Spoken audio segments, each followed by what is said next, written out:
bien, c'est parti, Caroline. Bonsoir, Caroline. Bonsoir. Très heureuse de t'accueillir sur Être Prof ce soir. C'est une première pour toi, Oui, on est merci. heureux de t'accueillir. Merci pour l'invitation. Ce soir, tu vas nous parler d'un projet qui s'appelle Les Aventuriers. Mais avant de rentrer dans le vif du sujet, j'aimerais bien que tu te présentes à nous, que tu nous dises où tu enseignes, depuis combien de temps. Voilà. Moi, je suis enseignante depuis maintenant 10 ans et ça fait 6 ans que je suis sur Gennevilliers et quelques années que j'enseigne en classe de CE2. D'accord. Alors, je vérifie en même temps si on est bien en direct sur Facebook. Et c'est bon, c'est parti. Donc, Mhm. pour ceux qui nous rejoignent, eh bien, vos commentaires, vos questions sont toutes les bienvenues. On est là pour échanger. Caroline est là pour répondre à vos questions. Euh, Est-ce que tu peux essayer de nous présenter ce que c'est que les aventuriers, d'où ça vient, qu'est-ce qu'il y a, qu'est-ce que c'est que ce projet? Parce que c'est un nom avec une majuscule. En tout cas, j'ai Mhm. mis une majuscule. Donc, Oui. j'aimerais bien que tu nous présentes ce que c'est que ce projet. Alors, les aventuriers, il y a un sous-titre qui s'appelle École de la recherche qui accompagne les Mhm. aventuriers. Et c'est un programme éducatif qui a été développé par le Centre de recherche interdisciplinaire, le CRI. Et c'est un projet qui est né en 2013 sous l'impulsion d'un chercheur en biologie qui s'appelle François Tadei et d'une enseignante, Ange Ansour. Et leur idée, c'était de s'inspirer des méthodes et des enjeux de la recherche pour construire des apprentissages rigoureux chez les élèves qu'on a tous les jours. C'est aussi développer l'expertise des élèves dans des domaines qui leur sont au départ inconnus. Et pour cela, les enseignants sont encadrés, sont tutorés, sont aidés par les aventuriers eux-mêmes et par des mentors qui sont des professionnels de la discipline abordés en classe. Ça veut dire qu'il y a des chercheurs qui viennent vous rendre visite dans votre classe. Exactement. On peut solliciter des chercheurs pour nous apporter les connaissances que nous ne maîtrisons pas, nous, en tant qu'enseignants, et d'autant moins les élèves aussi. Oui, c'est vraiment quelque chose qui est cher au CRI, au Centre de recherche interdisciplinaire, de faire des ponts entre la pratique, le terrain et la recherche. Et C'est de, ça qui et est de, C'est ça qui est intéressant, c'est que ça permet d'ouvrir la classe au monde réel. D'abord que la recherche, on en fait dans tous les domaines de la vie en société, enfin dans tous les types d'entreprises, et c'est important que les élèves sortent de leur classe et voient comment ça se passe dans le vrai monde entre guillemets. tout à fait. En tout cas, dans un monde qu'ils vont aborder un peu plus tard. Et quelle chance de l'aborder le plus tôt possible, en fait. Exactement, et ça fait naître des vocations parfois aussi de rencontrer des ingénieurs, de rencontrer des chercheurs. Ça fait découvrir des nouveaux métiers, ça rend aussi des métiers plus palpables. Quelque part, quand on parle d'ingénierie, les enfants, ils ont aucune idée de ce que ça peut cacher comme terme. Et le fait de rencontrer en chair et en os quelqu'un qui cherche euh, pour métier, enfin un métier de chercheur, ça rend le projet encore plus vivant. Oui, tout à fait. Et puis après, tu nous parleras peut-être dans une deuxième partie sur ce que ça génère du coup comme méthodologie et ce que ça change dans la mentalité des enfants et l'approche de leurs propres apprentissages. Exactement, ouais, ouais, absolument. On va rentrer dans le vif du sujet. Est-ce que tu peux nous expliquer comment toi, par exemple, tu as mis en place ton projet de cette année avec ta classe de CE2? Quelle thématique c'était et puis quel est le process en fait qui se met en place tout au long du projet. Mhm. Alors, le projet S'aventurier, c'est d'abord le choix d'une discipline. Elles sont de plus en plus nombreuses chez les S'aventuriers. Ça peut être aussi bien les neurosciences que l'astrophysique, le droit, les sciences sociales, la géographie, la climatologie, des disciplines aussi très variées. Pendant 2 ans, j'ai travaillé en ingénierie et cette Mhm. année, je me suis lancée dans les S'aventuriers du droit. ce qui est plus philosophique et plus littéraire. Alors l'idée du projet S'aventurier, c'est que on ne sait pas par définition sur quoi on va réfléchir avec les élèves. On dit bah voilà, moi j'ai choisi cette discipline-là. Alors je procède de cette façon en tout cas. J'ai choisi cette discipline.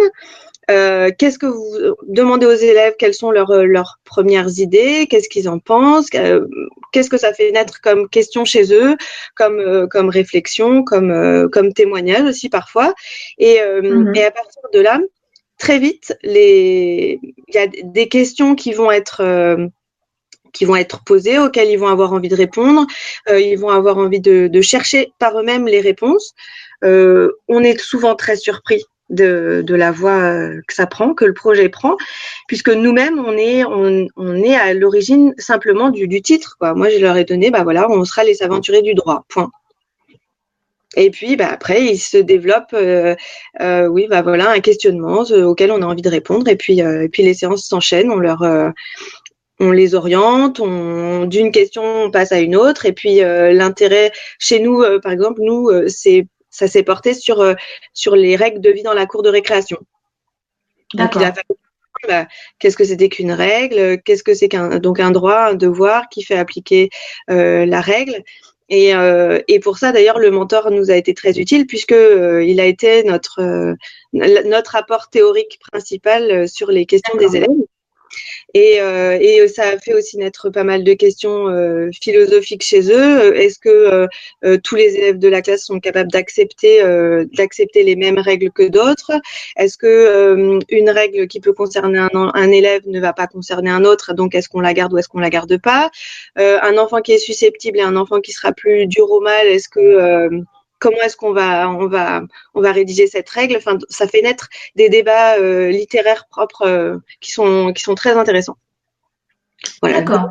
J'ai répondu à la question, mais non, mais alors ça veut dire que à partir de ce thème qui est vraiment très général quand même, hein, les aventuriers du droit, c'est un terme presque inaccessible au départ.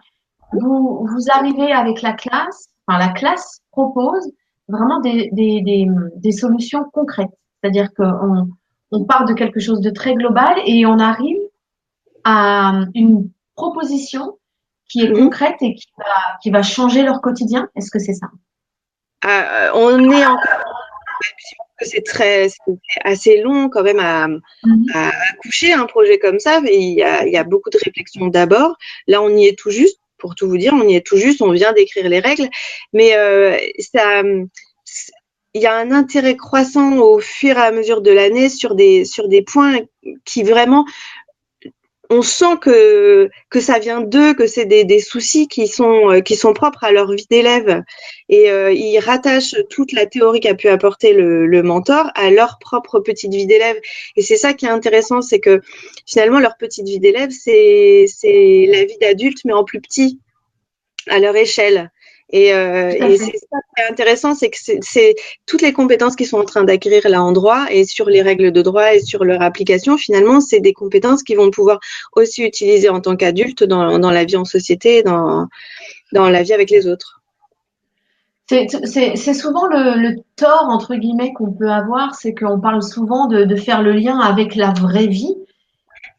En parlant de l'extérieur de l'école, mais à l'intérieur de l'école, il y a une vraie vie et il y a une vraie vie citoyenne qui peut servir de support à toutes ces compétences à développer en fait.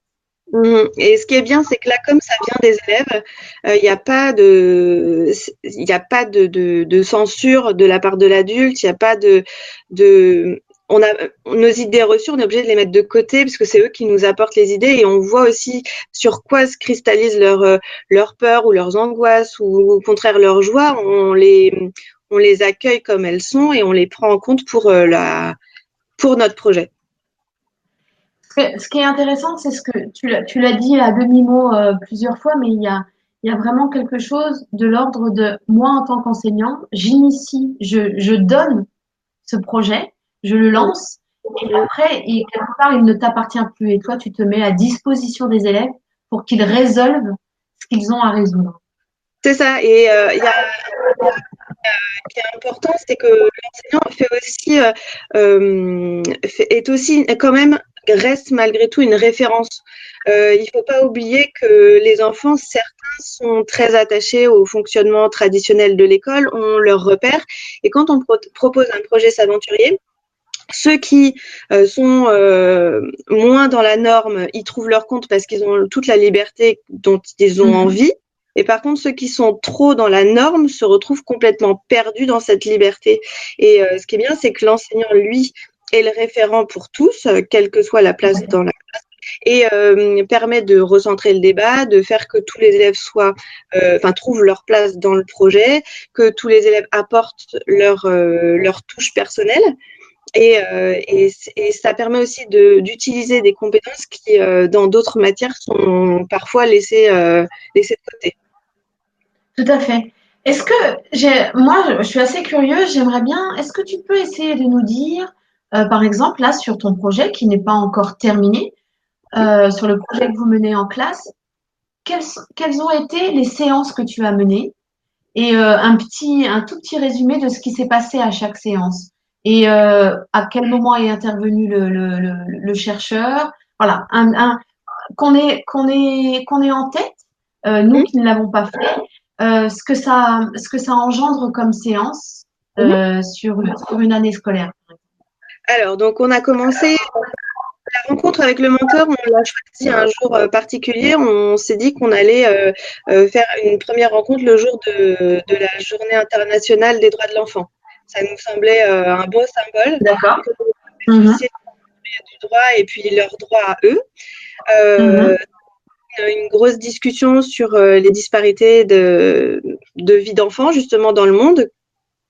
Après, on a aussi beaucoup réfléchi sur les droits et les devoirs, donc plus par débat, et moi j'ai plus utilisé les règles de vie de classe parce que c'était mi-novembre la Journée internationale de droits de l'enfant, donc on était plutôt dans les règles de vie de la classe, quel était l'intérêt de les respecter, pourquoi est-ce qu'on avait des devoirs, pourquoi est-ce qu'on a des règles, donc tout ça plutôt sous forme de débat.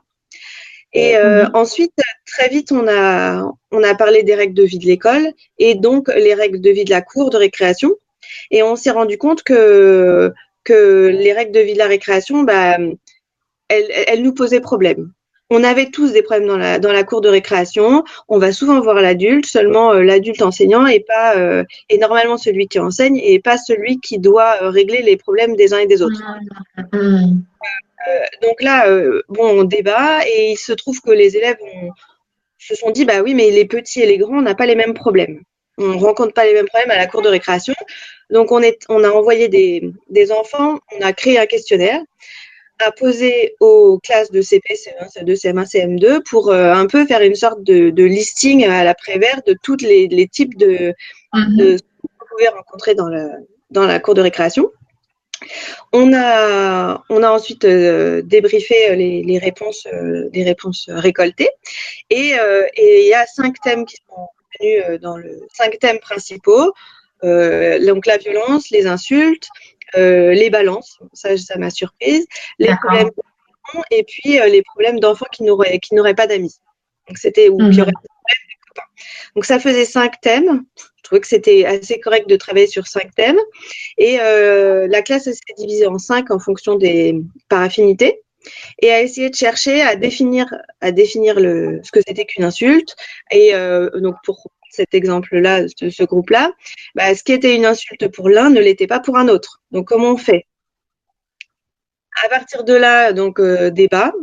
Qu'est-ce qu'on accepte ? Est-ce qu'on accepte de se faire traiter de moche ? Certains disent bah oui parce que de toute façon moi je m'en fiche, je sais que c'est pas vrai. Et puis il y en a d'autres qui disent bah oui mais moi ça me fait du mal donc j'aimerais que ce soit réglé. Finalement, dans la rédaction du texte final, cette nuance-là n'apparaît pas. Ils ont réussi à trouver une phrase vraiment large en disant que il faut pas faire les mots ne doivent pas faire mal, ne doivent pas blesser. Donc finalement, quel que soit le mot, tout le monde y trouve son compte. Donc chaque groupe a construit une règle, a construit une définition, puis une règle qu'on a écrit, qu'on a voté, qu'on a adopté en classe entière. Et puis finalement, la conclusion est de dire en fait, on pense que les enfants, ils les connaissent ces règles-là en général. Ils les connaissent, mais elles sont pas appliquées. Alors, comment est-ce qu'on pourrait les apprendre pour qu'elles soient appliquées toujours. Mhm.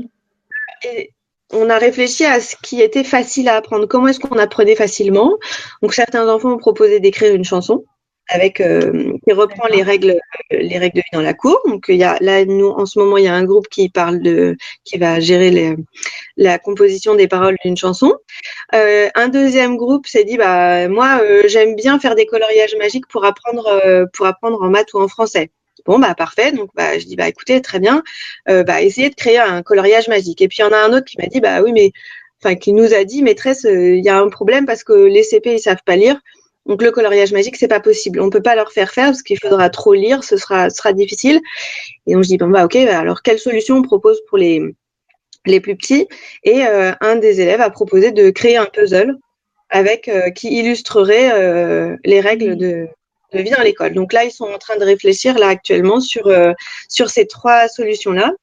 Et on va essayer là d'ici la fin de la semaine, c'est au programme de réfléchir à l'application de ces règles et qui va les faire appliquer et comment.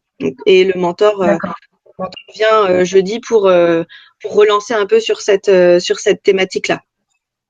D'accord. Et donc, votre mentor, c'est un chercheur en droit. Oui, c'est un chercheur en droit, oui.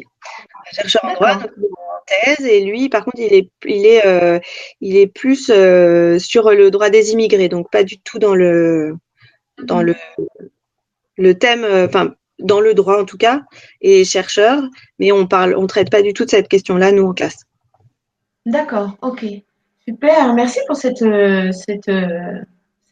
exposé. Oui. J'ai une question tout à fait pragmatique. Est-ce que tu es accompagné par les aventuriers sur la manière de poser les questions, sur la manière de gérer les débats, par exemple? Est-ce que tu as des propositions de comment on mène un débat, comment on prend des décisions ensemble? Ou ça, Alors tu t'es... on peut être un membre des aventuriers discipline et D'accord. qui nous demande si on a des questions, si on a des projets. Il y a des MOOC aussi qui existent régulièrement dans les différentes disciplines qui nous permettent D'accord. de prendre des idées ou même de se rencontrer. Parfois aussi, il y a des rencontres organisées entre enseignants aventuriers pour discuter de l'avancée de nos projets et éventuellement de nous relancer. Ok, super. Très Formation, bien. pardon, j'en ai pas parlé, la formation au début d'année qui permet de nous rencontrer, de faire se rencontrer les mentors.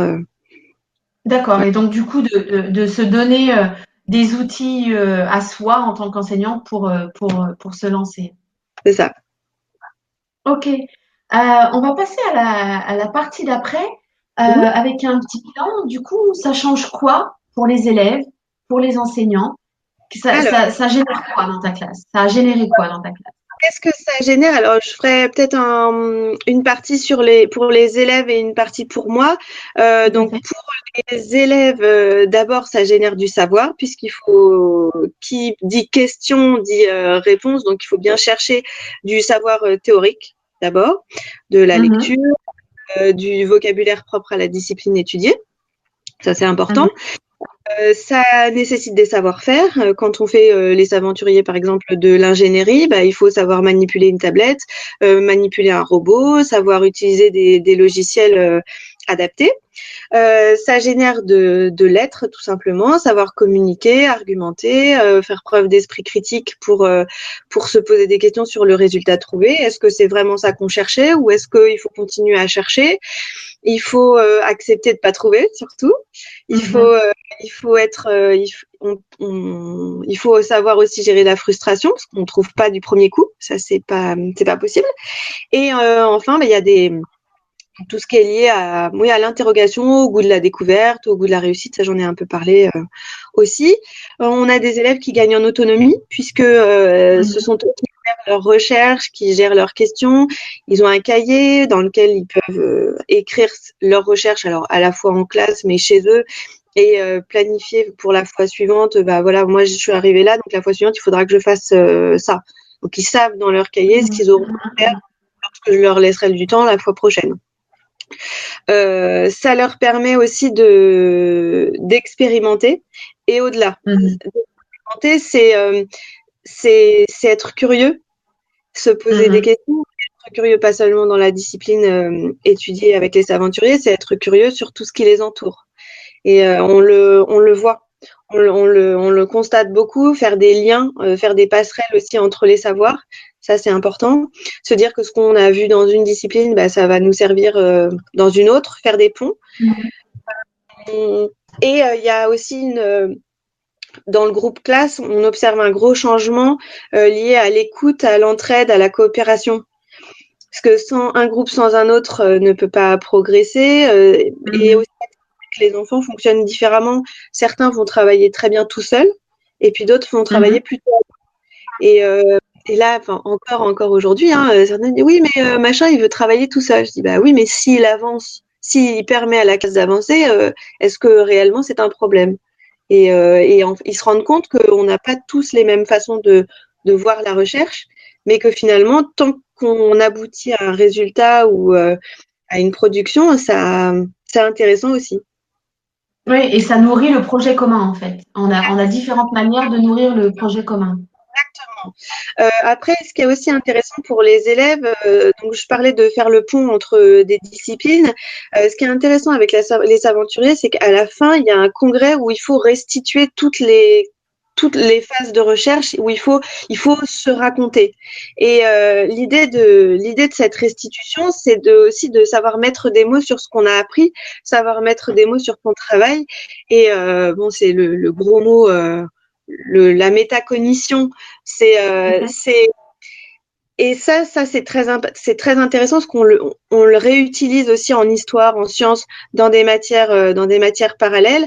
Les élèves apprennent à expliquer ce qu'ils ont appris, avec leurs mots, à rappeler la séance précédente, et finalement l'apprentissage de leçons est aussi facilité par ce biais-là.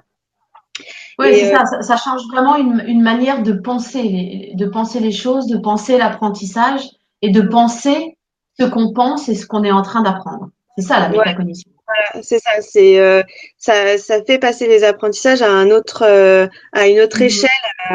Et il y a il y a un aspect aussi d'utilité de la connaissance. Enfin, ce qu'on apprend va nous servir systématiquement pour la fois suivante, mais pour ailleurs aussi, et pour le monde réel. Enfin, il y a aussi l'idée d'apporter sa recherche à la société par le biais du congrès, de dire bah voilà, de rendre public aussi les recherches au sein de la classe. Ça c'est intéressant, et c'est cette ouverture sur le monde qui fait qui rend aussi le projet intéressant, à la fois s'ouvrir intellectuellement, ouvrir l'école, et puis découvrir le monde, mais quand même dans un cocon, dans le cocon de l'école, quoi.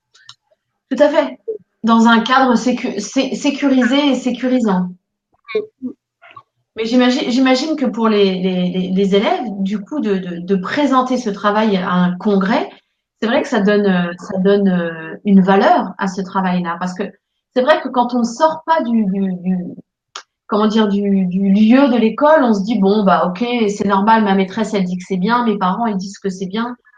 Et c'est un public acquis, on va dire. Alors que de sortir et d'aller dans un congrès, de présenter à d'autres personnes qui ne nous connaissent pas, c'est un sacré challenge et c'est une sacrée valeur ajoutée. Et alors, ce qui est super regroupé par domaine, par discipline étudiée. Et je me souviendrai toujours, la première année, on avait lancé un défi robotique à nos élèves. Au moment de la restitution au congrès, on entendait les élèves d'une classe de CM2 qui faisaient des ah, ils ont réussi à faire ça, waouh, et les élèves étaient archi fiers parce qu'ils étaient qu'en CE2, donc plus petits. Avait réussi à aller au-delà de ce que d'autres classes avaient fait. Alors, on n'avait pas du tout travaillé dans les mêmes axes, mais il y avait une sorte d'admiration réciproque en fait entre les classes des mêmes domaines. Ah oui, ils ont réussi à faire ça, c'est chouette. Ah bah oui, bah, ça pourrait nous servir pour la fin de l'année. Et donc, il y a un vrai échange qui se fait entre les classes. Et ça, pour eux, c'est très gratifiant. D'accord. Et concrètement, le congrès a lieu où? Est-ce que c'est un endroit précis? Est-ce que c'est forcément à Paris ou est-ce que ça change de ville? Alors, jusqu'à on avait regroupé, les classes de Gennevilliers étaient regroupées à l'espace de Plus comme le succès des aventuriers est grandissant, ils ont été obligés de multiplier les lieux de rencontre pour que chacun puisse profiter des présentations des autres classes. Je sais que je parle pour ma partie. À Gennevilliers, là, cette année, on va retrouver les aventuriers du numérique et les aventuriers du droit ensemble sur la même formation. Après, dans d'autres lieux et à d'autres dates, il y aura ceux des autres matières. D'accord. Sachant que les aventuriers, c'est pas mal en France et même à l'étranger maintenant. D'accord. Qu'est-ce que ça change pour toi en tant qu'enseignante? Qu'est-ce que ça change pour moi? Alors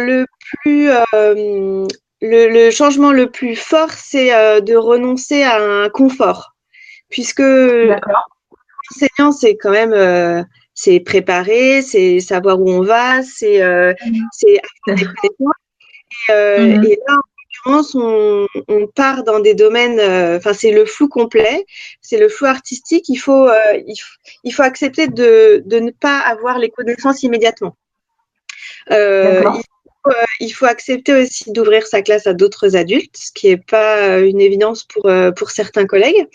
C'est accepter aussi de découvrir et de redécouvrir ses élèves, puisqu'on les connaît dans un cadre scolaire classique. Et là, on découvre ces élèves dans des je sais pas comment expliquer ça, dans des compétences un peu parallèles qui vont pas utiliser souvent la créativité ou même la manipulation du numérique ou même dans des idées. Donc, dès qu'on sort de quelque chose de très conventionnel, parfois certains élèves se révèlent et puis d'autres s'éteignent complètement. Donc, et de la même façon pour nous, c'est sortir aussi de notre posture d'enseignant. On est à la fois chercheurs, enfin on est chercheurs comme eux. Tout à fait. Sans être à leur hauteur, parce que c'est pas le but non plus de se rabaisser, c'est péjoratif, mais oui, tout à fait. Chercheurs, on travaille avec les élèves et ça c'est important aussi. On découvre avec eux pour une partie. Il faut accepter que ce soit eux qui soient les initiateurs du projet quelque part aussi. Il faut accepter de les suivre tout en les soutenant. On peut vite se perdre. Donc il faut c'est ce que je disais tout à l'heure, c'est en ça que l'enseignant est important, c'est qu'il est le référent et qu'il est finalement la ligne rouge. Donc les élèves gravitent tout autour de cette ligne rouge, mais finalement finissent l'enseignant va compiler, va forcer à rassembler les idées, à faire avancer le groupe. C'est à coordonner. Ouais. Et c'est je vais juste interrompre. Il y a Anna Maria qui a une question et qui demande si le projet S'aventurier peut se faire à l'étranger. Est-ce que tu as idée de projets S'aventurier qui se sont menés à l'étranger? Oui, alors je sais qu'il y a eu des projets, alors quelques-uns en Angleterre et il me semble qu'il y a eu des prises de contact en Asie. Mais donc, après, tu vois, Anna Maria, je dis tu parce que tu t'es excusée d'employer le tu, non, il n'y a aucun souci, tout va très bien. À l'étranger, tu peux mener un projet comme ça. Je mettrai en fin de live le lien du site et quelques documentations que Caroline nous aura fait passer. Très bien, donc j'ai un peu perdu le fil. Oui, voilà, on était sur le changement de posture et ce que ça génère chez l'enseignant. Oui, alors ce qui est bien aussi, c'est qu'il faut faire confiance à ses élèves pour aller au bout du projet. Ils vont trouver. Ils vont trouver, on va arriver à des conclusions. Et puis être chercheur, c'est aussi finalement ne pas arriver au bout, accepter de dire on a cherché, puis finalement la réponse n'est pas satisfaisante, n'est pas celle à laquelle on s'attendait. Ça peut aussi être ça peut aussi être intéressant pour l'enseignant aussi d'accepter ça. Et puis, ce qui est bien aussi, c'est que pour un enseignant, c'est qu'on voit les autres apprentissages d'une autre façon.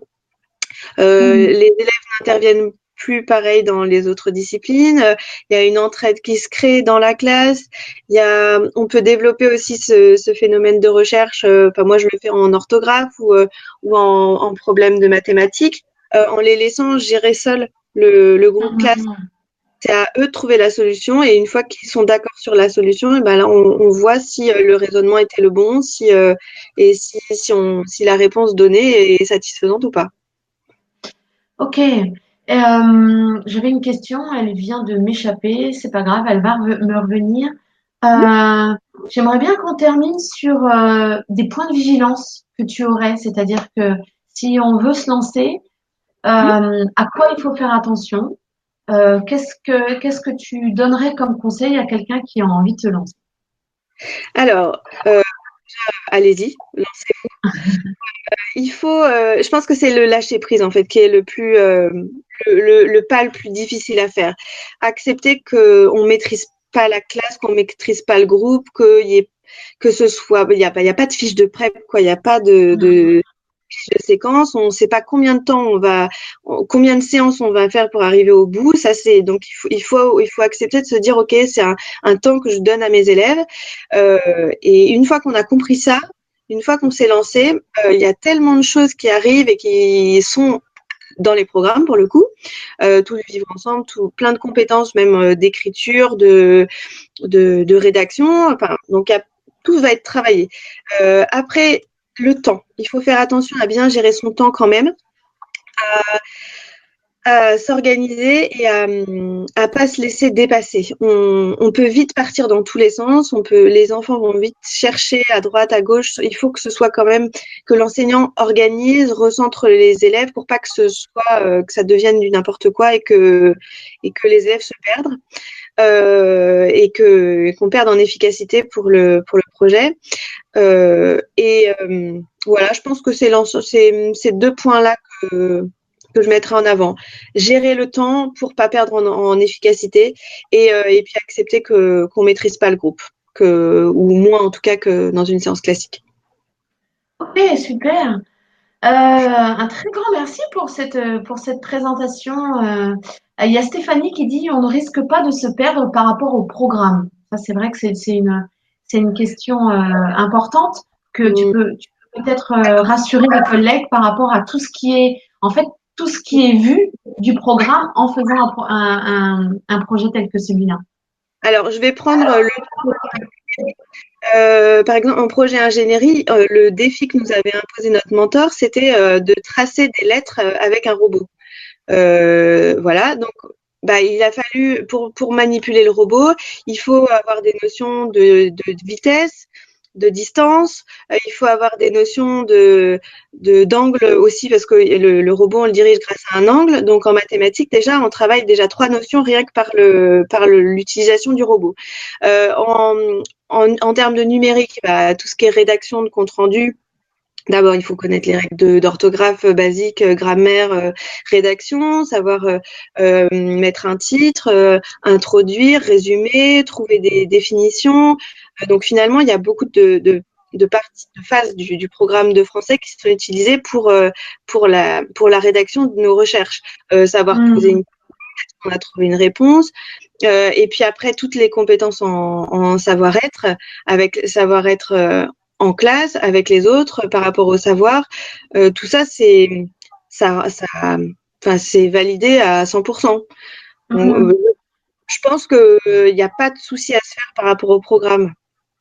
Est-ce qu'il y a un document cadre des aventuriers qui permet un peu de lister justement toutes ces compétences qui sont abordées en réalisant un projet comme ça ou pas? Alors Est-ce que tu as connaissance nous, on a une fiche projet.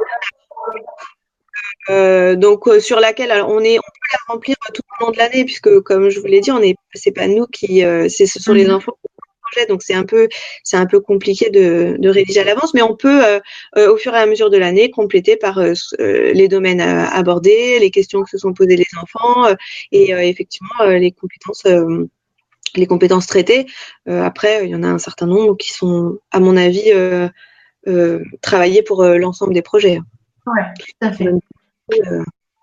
Il y a Angélique qui a une question et je pense qu'on terminera là-dessus. Elle demande combien de temps tu passes par semaine sur un projet tel que celui-là.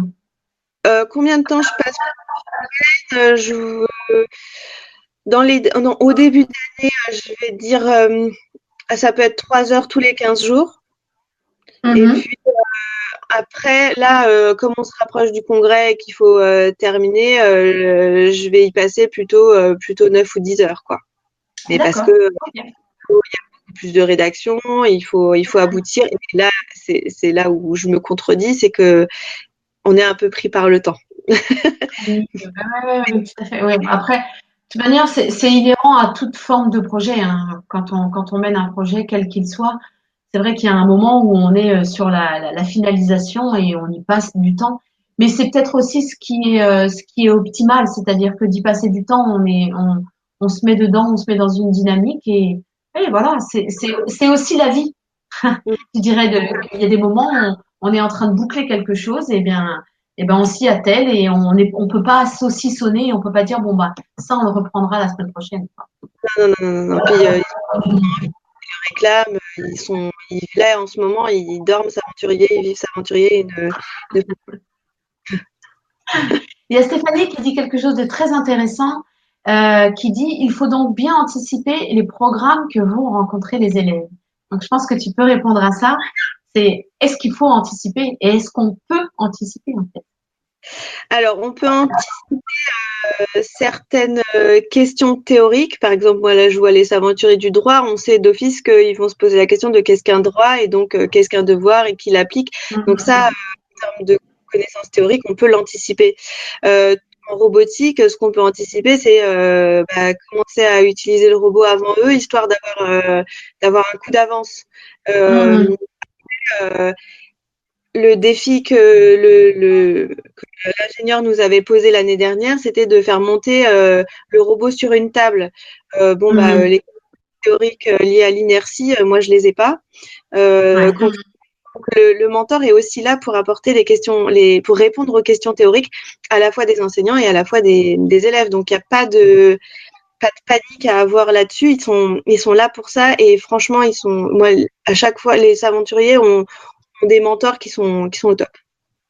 Oh, ok, super. Mais vraiment, ce que dit Stéphanie, ça revient à ce que tu as dit régulièrement là tout au long de l'entretien, c'est se lâcher prise en fait. On est tellement formaté, nous, en tant qu'enseignants, à tout devancer et à apporter les réponses et à surtout ne pas dire je ne sais pas, que c'est vraiment un projet qui apprend ça. On est avec les élèves et on se pose des questions et on peut dire, bon, bah, moi, aussi, en tant qu'enseignant, je peux faire une hypothèse et Mm, peut-être qu'elle ne se vérifiera pas, quoi. exact, ouais. Ils sont étonnés, les élèves, ils se mettent. Et donc, qu'est-ce qu'on fait après, maîtresse? Je sais pas. Qu'est-ce que tu penses faire, toi? D'après toi, qu'est-ce qu'il faut faire maintenant? Et c'est là qu'ils se prennent en main et c'est ça qu'ils notent dans leur cahier. Et c'est là-dessus qu'ils vont chercher, qu'ils vont mouliner, ils vont revenir le lendemain en disant Ouais. c'est bon, j'ai vérifié et je sais, je pense que j'ai une idée. Et en fait, c'est ça, les aventuriers. C'est se mettre dans une posture où on va se poser des questions et on n'a pas la réponse toute faite, quoi. Non. Et en plus, dans des domaines qui sont pas immédiatement à la portée de tous les enfants. Les neurosciences, concrètement, même la majeure partie des adultes n'ont aucune idée de ce que ça sous-entend. Donc, le proposer à des enfants de CE2 qui ont 8 ans, 8-9 ans, c'est déstabilisant, ce qu'on peut comprendre. Mais ouais, c'est justement pour ça que c'est à la fois enrichissant pour les élèves et pour les enseignants. Un grand merci, je crois qu'on va pouvoir conclure là-dessus, Caroline. Vraiment merci de ce partage et ça donne envie. Je sais pas vous, mais ça donne très envie. Donc, qu'on avait envie de vous faire, c'est si certains d'entre vous, ou tous d'ailleurs, avaient envie de vous lancer, en tout cas avaient envie d'aller un peu plus loin dans les questions et dans comment vous pourriez vous y mettre l'année prochaine, eh ben on peut se monter un petit groupe de travail et puis on se trouvera des outils collaboratifs pour échanger. Donc ce que je vous propose, si vous avez envie de ça, eh ben vous le mettez en commentaire ou vous nous envoyez un petit mail à être prof et puis je jouerai la coordinatrice et puis bah après, ça sera à vous de jouer. Voilà. Mhm. Euh, Merci beaucoup, Caroline. Merci à vous tous qui étaient là. Il y avait une petite quinzaine de personnes régulièrement sur le live, donc c'est chouette. Il y a Marie Coutan qui te dit coucou Caro, donc je pense que tu connais. Et il y a Stéphanie qui pose une dernière question sur est-ce que c'est possible avec des maternelles? Alors on en a parlé hors antenne tout à l'heure. Est-ce que tu peux répondre vraiment juste en 2 minutes parce qu'après on va arrêter. Alors, en l'ingénierie, je pense que c'est à partir de la grande section qu'il y a une manipulation et qu'avec des robots très simples, c'est faisable d'y arriver. Après, tout ce qui est géographique, pourquoi pas. Enfin, les aventuriers de la géographie, pourquoi pas. Savoir se repérer dans sa classe, ça peut aussi faire naître des questions auprès des élèves. La sociologie, après tout, pourquoi pas aussi. Si on traite des enfants eux-mêmes dans leur classe. Je pense il faut pas se mettre de barrière. La seule barrière, ça pourrait être lié à la philosophie ou au jeune âge des enfants ou au manque Des de choses vocabulaire, trop conceptuelles en fait. des choses très conceptuelles. Après, lancez-vous, testez, et puis bah, vous nous direz si ça fonctionne pas. Hein. Et il y a des classes de secondaire ou pas? Parce qu'il y a Anna Maria qui pose la question du coup. Oui, jusqu'au lycée, il y a des classes, collège, lycée, dans tous les domaines. Bon, super. Moi, ça fait vraiment beaucoup de perspectives tout ça. Donc, pour vous résumer, on mettra un petit résumé de ton intervention. On mettra le lien du site des aventuriers et puis d'une présentation que vous aviez fait je ne sais plus, tu m'avais dit, pour EduSpot. OK? Merci beaucoup. Bonsoir et à très bientôt. Sur Être Prof, il y a un live demain soir sur comment se garder motivé, nous, en tant qu'enseignants, et motiver nos élèves jusqu'à la fin de l'année. Voilà. Bonsoir à tous et à très bientôt. Bonsoir tout le monde.